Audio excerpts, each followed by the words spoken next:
I've been drawing seriously for about 10 years now, but I started when I was about 5 or 6. I wasn't aware that you can make it like a living from art, so I never really took it serious until I got out of the Navy. I was trying to figure out how to be a civilian, and the job thing really wasn't working out for me. I had a newborn, I had no money, and I went to a tattoo shop. I saw the art on the walls. The tattoo artist gave me some equipment, and he just told me to practice on like a orange peel or like a banana, anything with like skin texture. So I went home and I started practicing on my legs because I didn't have no bananas or anybody to practice on. They sucked, as you can imagine, my tattoos sucked. He told me that I needed to learn how to draw. So I'm like, dude, what are you talking about? Like, I do know how to draw. And he was like, no, you don't know how to draw. And I looked around his place and he had drawings like on his kitchen counter, on the table, under the table, on the couch, under the couch. He just basically introduced me into the art world. In those moments when you realize like this world is bigger than you think it is, it can affect you like different ways. Like you can either take on the challenge or you can, let it intimidate you and run away from it. I took it on. We used to have art night in his living room, and he would have other artists come over and we would all just draw all night. And this is back when I thought I was still like a big shot, like super artist dude. We were all just sitting around drawing, and I looked up and everybody was like congregating and like looking at each other's art, and nobody was looking at mine.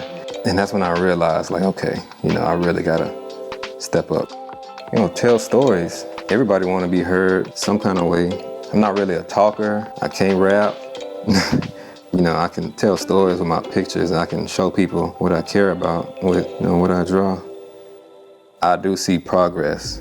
And you're not always gonna be like super inspired. Like most artists are waiting for inspiration to just come around, but you never know when you're gonna be inspired. You can wake up lazy any day. So when you are inspired, take advantage of it and like make sure you're in front of your work as much as possible. If you're not inspired, then that's when discipline comes into play. I rarely see established artists that say, okay, I'm happy with my work, or the level it's on. Or I'm always hearing them, studying this, studying that, and experimenting. I don't want to be like cliche, but anything worth having, it takes time, and that's like the truest shit ever said. So once you realize how slow this thing is, then you grow patience and you grow to get to know yourself. Everybody's out doing their own thing, and I'm here drawing noses and shit, and so you just end up spending a lot of time with yourself, learning what inspires you. I make it a point to look at artists more experienced than me, so when I go back and see my art, it's just like regular. It's just a reminder of how much work needs to be done, and I don't mind doing it.